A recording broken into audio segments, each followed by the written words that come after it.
Party at Sojourner's Group House, Washington, D.C. I remember she was tall, maybe 6 foot in this tight white spaghetti strap dress. I could be making that last part up. It was dark, and by then I was already reasonably buzzed. She had this thick Eastern European accent or something like, "In bed I am Siberian bear." Her body's pressed as tightly as could be for 2 people standing up, fully clothed, gyrating wildly. The hips don't lie. At one point, she pressed her tongue against the side of her mouth several times in rapid succession. I believe this was meant to represent my penis. She had a friend. This would be my first time with 2. All of this was assumed. There was no discussion or anything. This was not a planning meeting for a camping trip. All I have to say is something dumb like, "You 2 are looking kind of sleepy," and I'd be exiting the party, the white smushy part of an Oreo smashed between 2 outrageous halves of inebriated female horniness. In principle, I was not opposed. By this point, there had been other hookups, mostly with do-gooders and activists and friends of such. But these 2 were lawyers, and I couldn't quite figure out why they were there at this party with all the liberal Christian social justice activists.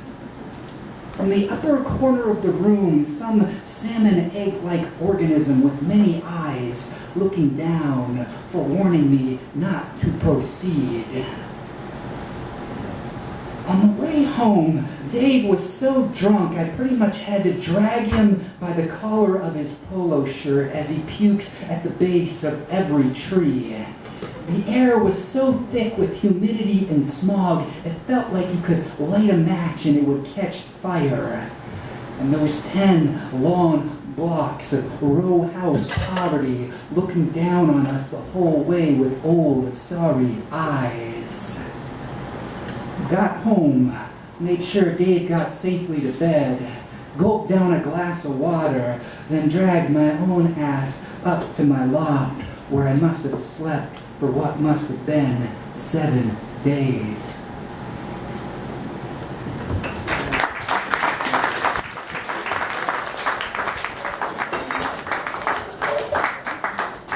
Thank you. So the new chapbook that I just released is The Gospel Part 3. And it's the third part of the gospel is all sexy poems. So I'm just going to do with some sexy poems. I don't care what you think about them. I'm just going to do them, because that's what you got to do when you got sexy poems. So first I'm going to be a little sax. Get salty air.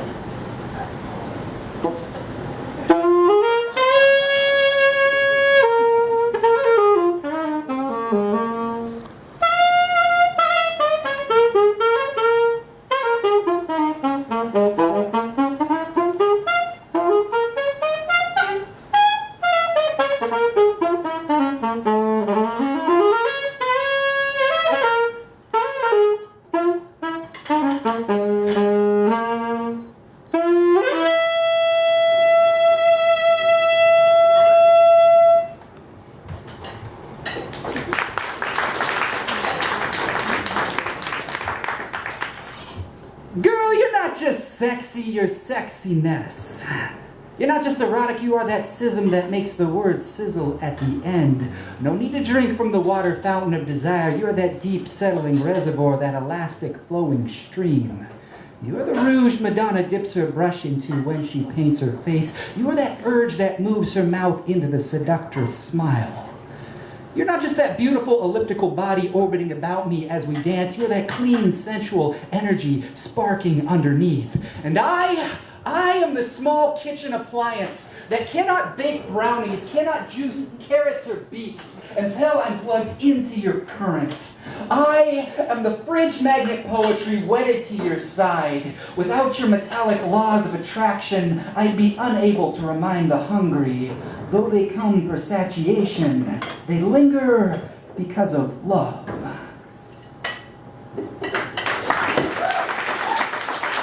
Yeah, sweet. Michael, could you throw me the pink chapbook? Oh, there's one. I have one right there. Oh, But I want to throw it out there. Okay. Someone throw me a chapbook on stage. It's dramatic. Dramatic. Look at that. Give it kind. All right. If you're interested in going to a good poetry conference this summer, you should talk to Michael. He's the guy who runs Lit Fuse, which is a great poetry conference up at Tieton, Washington, over in Yakima. And they get some great poets from around the region and around the country to highlight that. And we have flyers on the sign-up table. And there's flyers on the sign-up table. Okay, so this chapbook is all about the awkwardness of male and my sexual fantasy, or something like that. Happy ending massage. The context of this book is it came after a period when I had lost the ability to walk due to a backpacking injury, and I was having to do a lot of like massage with beautiful, voluptuous massage therapists. And it was the only action I was getting. Google how to have sex with your massage. Let me start. It happens sometimes. Google how to have sex with your massage therapist. The trick is the well-honed ooh and ah. The proper right there, ah yes, that's right, that's the spot, a little more. As she slowly climbs the laddered muscles of your thighs, you prod her gently. Sprinkles on the top of a vanilla sundae, no pouring the caramel, no chocolate syrup. Finally, she knows it's all right for her fingertips to ascend into the shadowy attic of your groin. You could also just get a boner. A whale surfaces, leaps in the air beneath the sheets. The signal will be clear. She'll probably turn you down. There are certain muscles it's simply not legal for her to massage in the state of Washington. She will not risk her LMP for you, loyal returning customer. Besides, who does she think you are? Still, sprawled out upon the heated table in your underpants, the sheets, the pillows, the walls, everything as white as the room you were born in. She touches the small of your back, attends to it as no lover has before. How can you not open, as a seed might open when touched by the first warm pebbles of the spring? And there's nothing about her beyond the ordinary mysteries of women. She too, a bun rolled out of that inexplicable dough you are so hopelessly drawn to. You know enough about how this works. You could hold her in soft places. She could hold you too. She touches your back, your neck, your feet, your calves, your surrendered thighs, and is done.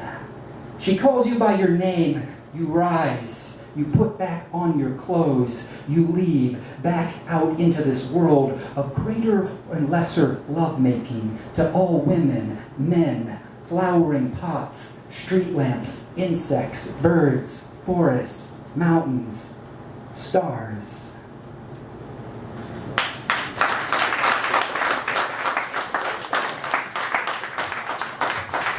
Fellas, write that one down. If you want a good one-liner, just call your gal that inexplicable dough you are so hopefully drawn to. It works, I promise. Don't take advice from poets. What do you do with that? Okay, one more from here that I have never read before for an audience. And just interesting how it'll go. What was that? I'm better when I'm just talking between my poems. Okay. I like it. Okay. Wonderworld. I go out into the Wonderworld. That world that is a talon and a tongue. That world of suckling and of fucking. Babies licking open teats. Bulls mounting heifers in vacant fields. The smell of chickens and their little white turds. Importunate hunger. Grosbeaks devouring seed. Raptors ripping into raw, bloody meat. Maggots bursting out of what rot remains. ooze becoming earth, bacteria and mycelium with cancerous teeth resolved to chew through stone, pubic grasses spraying wildly from the ground, spindly armpit thorns taking over bros. Inside houses, odors covered over deodorants and perfumes, defecations flushed and pushed out to sea, countertops wiped with disinfectant sprays shine like Hollywood portrayals of imperial Rome. Outside, the shout of a million nematodal deaths. Outside, infant squeals kidnapped by the sheer audacity of life. Outside, telling you to take its tongue into your mouth. Outside, telling you, grab me by the ass and pull. Outside, pleading, I'm here, I'm naked, I'm before you. The daylight is a pull, I'm putting on a show. Do not close your blinds, do not turn away. Do not dare to think about turning on your TV. Woo!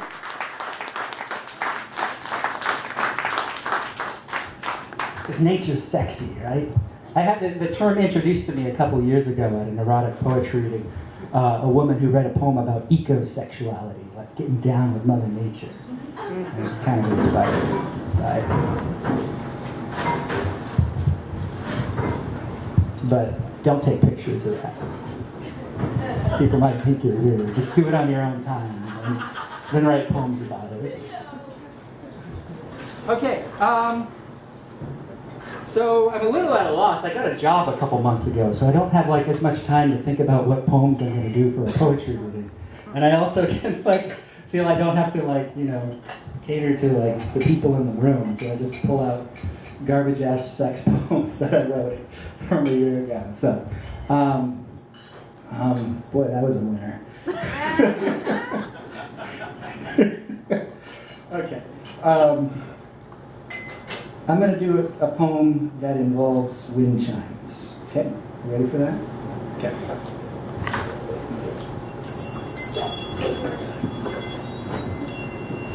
How's my time doing? You still have 18 minutes. 18, okay, I got lots of time. Okay, we're going to do the wind chimes poem.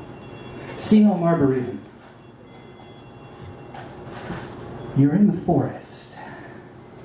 You're in that green cavern amidst the echoes of the larks, held up by the pillars of the firs.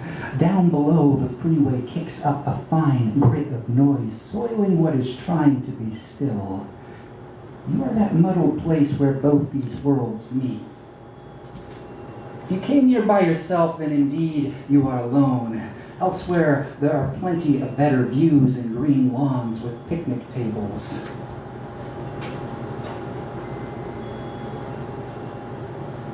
And this island, surrounded by its asphalt beach of brambles and branches, is too small for hunters and the game they seek. This is not a place for finding tracks nor signs. So what about the trouble on your mind? Are you plotting your escape from the Guantanamo of work? Is the money running low, or the status of her love in doubt? The ferns are not here to help you. Break off one of their stems. They are so comfortable with death. Not a single of its brethren cries out aghast nor seeks revenge. They are not like you. The trees stand there in a stillness, one shade beyond interpretation. Are you atheist? Do you believe in one God or many? The trees, you can make them say whatever it is you want. Go ahead, they will not resist you. If you came here in search of answers, this is not the right place. This is a place merely for getting quieter. This is a place maybe for crying out. This is a place, if you're finally ready, to admit just how lost you really are. This confession, I've been told, is as good a place as any to begin. Nice! Woo! Did you hear the chimes? They're a little yeah. soft.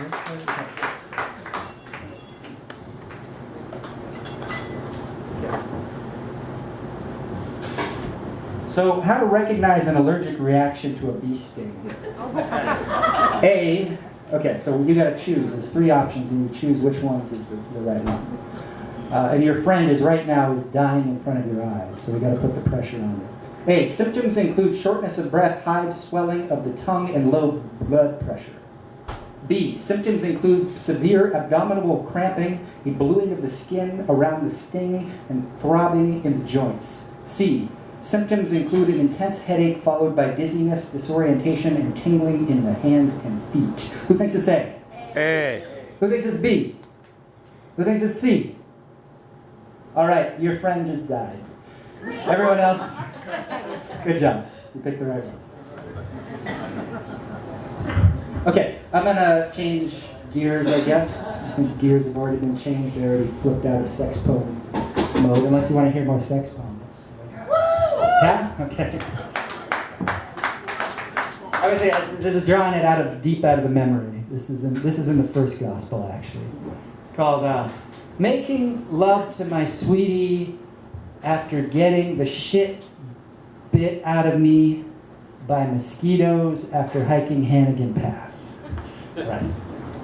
On a bed covered in baking soda, we made love. Okay, back up. I gotta explain it. What the fuck? Is that kinky or something? No, the baking soda is an anodyne to the bites, right? Okay, yeah. Okay. We're on the same page. On a bed covered in baking soda, we made love. My 1,000 mosquito bites blazed like a forest in flames, but they were nothing compared to my desire for you. On the hottest night of summer, we cried out like a kettle at full boil. Our sweats mingled like lovers reunited after war, and like a city devastated by incendiary bombs. There was nothing left of us when we were through.